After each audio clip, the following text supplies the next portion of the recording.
I'm Adi Shakti, this is Behind the Asana, and today I want to talk to you about Vishvamitra. So there is a king, this is the story of Vishvamitra. So there's a king in India, and he is meeting with the sage Vashista. And he tells the sage that he is coming into his town, and Vashista is so honored that this king is coming to be with him in his village. And Vashista has a cow, a pet cow.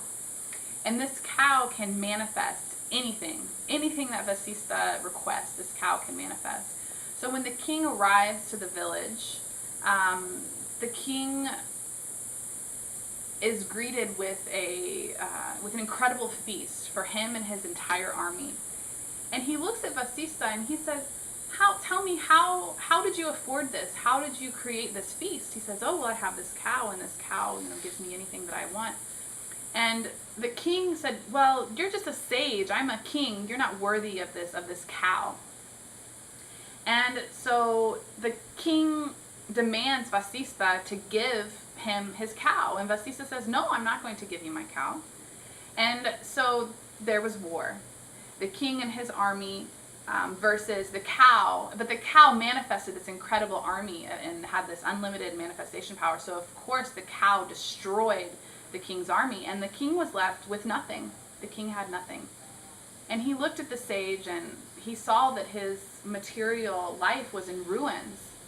And he saw the sage, and the sage was so happy, and the sage had this cow and this potential for unlimited manifestation, and he had this bliss, and he had this enlightenment, he had this connection with God.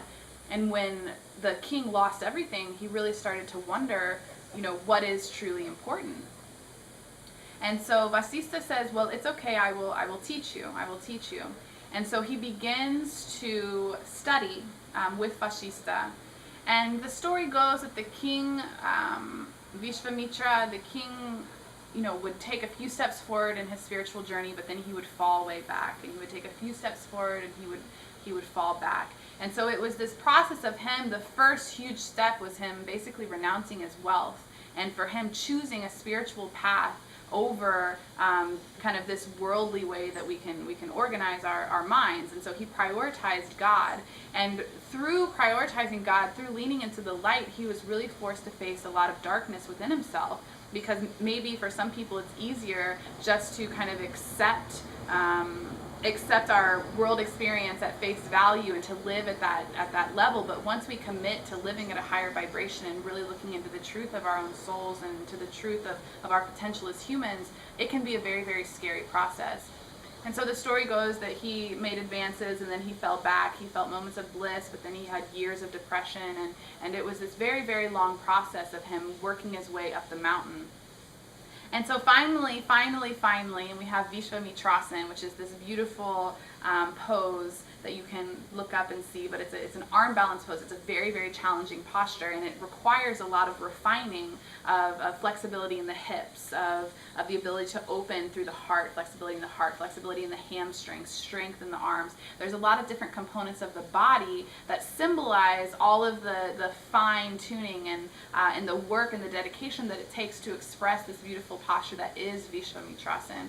So the king Vishamitra finally, after years and years of study and work, finally found his enlightenment, and Vashista was there to bless him and to welcome him into this family of sages that have uncovered this truth. But the lesson in that is to be kind with yourself, to love yourself through the process, and to understand that as you lean into the light, when we have more light shining into ourselves, the darkness becomes even more pronounced. And so to love yourself through that, and to give yourself permission to really dive more deeply into the deeper parts of yourself as you become a light worker, so that you can purify and continue to elevate and continue to expand on this path towards full and complete connection with Source. So it's just a beautiful story that I love and I wanted to share with you. So I'm so thankful for your time. I'm Adi Shakti. This is Behind the Asana, and I'll see you next time.